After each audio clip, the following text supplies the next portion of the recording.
Republican Senator Saxby Chambliss, who Catherine just mentioned, is the vice chairman of the Intelligence Committee. We spoke with him just moments ago about the Senate's bipartisan Benghazi report. Senator, nice to see you, sir. Good to be with you, Greta. Well, it's a bipartisan report. That's the good news coming out of the Senate Intel Committee. Tell me, is there any doubt that al-Qaeda was involved?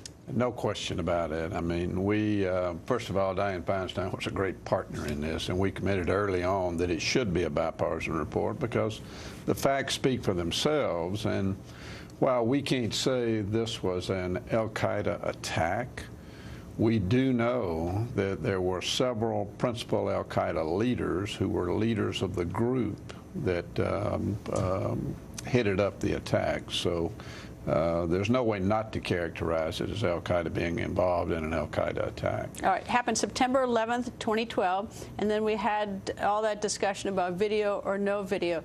At what point did the administration have a good faith belief that it was al-Qaeda? Well, I can tell you that within hours, Saxby Chambliss, as the vice chairman of the Senate Intelligence Committee, knew that it was a terrorist attack. And within 24 hours, knew that there was a suspected al-Qaeda leader involved, and maybe even more than one individual involved with an al-Qaeda affiliate involved. So as for what the White House knew, surely they knew more than I did. Quicker than I did. Well, what was the purpose of the video, and why did the president continue to run with that theme for not days, but just weeks? I mean, what was the point of that video? Video theory, I should say. Yeah, you know, that's kind of hard to figure. The president would have been better served to come out and say, look, I've talked to my intelligence community folks, and they say this was a terrorist attack, and we're going to respond to it in a very strong way. He didn't do that. In fact, we hadn't responded yet. We still hadn't held anybody accountable.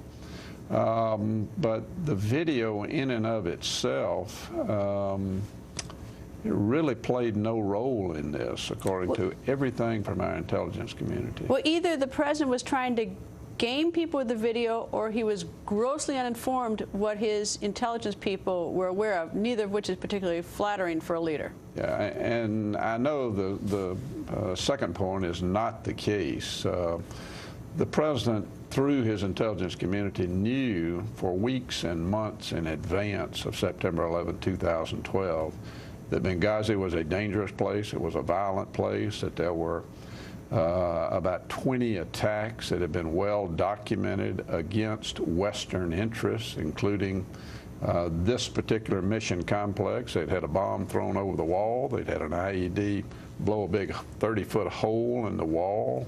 So this was nothing new. And if it's nothing new, I know that the committee determined, bipartisan committee, that this was preventable, lays a lot of blame on the State Department. Was there any evidence that you saw that Secretary of State Hillary Clinton was aware of all the security issues, that she actually saw it, number one, and number two, there was an August 16th cable that's been classified, which my colleague Catherine Herridge apparently has seen and has described it as a smoking gun showing all the security issues. Why is that classified, that document? Well, we actually allude to that cable in our report, and some of it is still classified, but most of it was declassified. And what Ambassador Stevens said in a cable on August the 16th is that the situation is deteriorating in Benghazi.